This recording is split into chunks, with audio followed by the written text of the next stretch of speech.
বিসমিল্লাহির রহমানির রহিম। সাসকর পুরানপাড়া ৬ নং ওয়ার্ড কর্তৃক আয়োজিত একটি অফিস উদ্বোধনী এবং নির্বাচনী প্রচারণা সভা আজকের এই অনুষ্ঠানের সভাপতিত্ব করছেন আমার শ্রদ্ধেয় চাচা মোহাম্মদ বাদশা শাহ।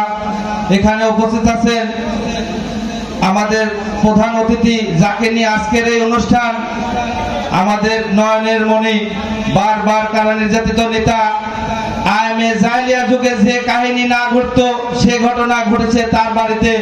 সেই নেতা মশিউর রহমান বাবলু ভাই, পৌর বিএনপির সভাপতি, এখানে উপস্থিত আছেন বিভিন্ন পর্যায়ে বিভিন্ন ওয়ার্ডের নেতৃবৃন্দ।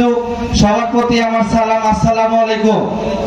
প্রিয় সংগ্রামী সাথী ও ভাইরা, একটি কথা বলতে চাই, মশিউর রহমান বাবলু ভাই মানে একটি রোল মডেল।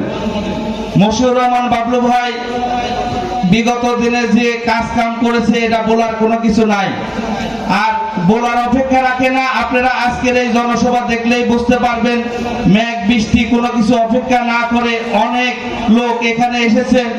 কেউ বাড়ি থেকে বেরিয়ে হচ্ছেন না যে মেঘের জন্য বৃষ্টি কখন আসে, আর বৃষ্টি কোনো কিছু অপেক্ষা না করে এত লোকের সমাগম দেখলেই বোঝা যায় মশিউর রহমান বাবলু ভাইয়ের জনপ্রিয়তাটা কি। মশিউর রহমান বাবলু ভাই আপনাদের জন্য কি করেছেন আর কি করেন নাই সেটা আপনারা নিজেরাই জানেন। আপনারা একটু পূর্বে যান, বিগত 5ই আগস্টের আগে যারা ক্ষমতায় ছিল আজকে এই চাকরি দেব এই বলে টাকা দিছে। আজকে তারা ক্ষমতা নাই, বাড়িতে মিছিলের পর মিছিল যে আমাকে টাকা দিতে হবে, টাকা না দিলে এখানে যেতে দেব না, টাকা না দিলে আমার এই কাজ করতে দেব না। মশিউর রহমান বাবলু ভাই 2 বার মেয়র ছিলেন, তার বাড়িতে কেউ এসে বলতে পারেনি যে আমার কাজের জন্য টাকা দেন, আমার চাকরির জন্য টাকা নিছেন, আপনারা টাকা ব্যাক দেন। আপনাদের বেশি কিছু বলবো না। 6 নং ওয়ার্ডের হচ্ছে সন্তান মশিউর রহমান বাবলু ভাই।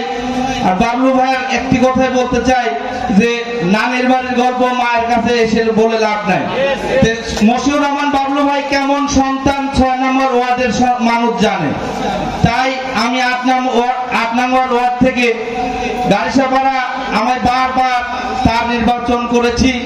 আগামী দিনে সবচাইতে 9টি ওয়ার্ডের মধ্যে সবচাইতে বেশি ভোটে নির্বাচিত করে আপনাদের আমি দেখিয়ে দেব, এবং আমাদের 8 নম্বর ওয়ার্ডের যারা আছে সবাইকে নিয়ে আমরা আপনাদের দেখিয়ে দেব যে 8 নম্বর ওয়ার্ডে ভোট কতটি আর অন্যান্য ওয়ার্ডে কতটি। এই বলে আমি আমার সংক্ষিপ্ত বক্তব্য শেষ করছি। আসসালামু আলাইকুম। ধন্যবাদ মিজানুর রহমানকে। এবারে আপনাদের মাঝে সংক্ষিপ্ত বক্তব্য রাখবেন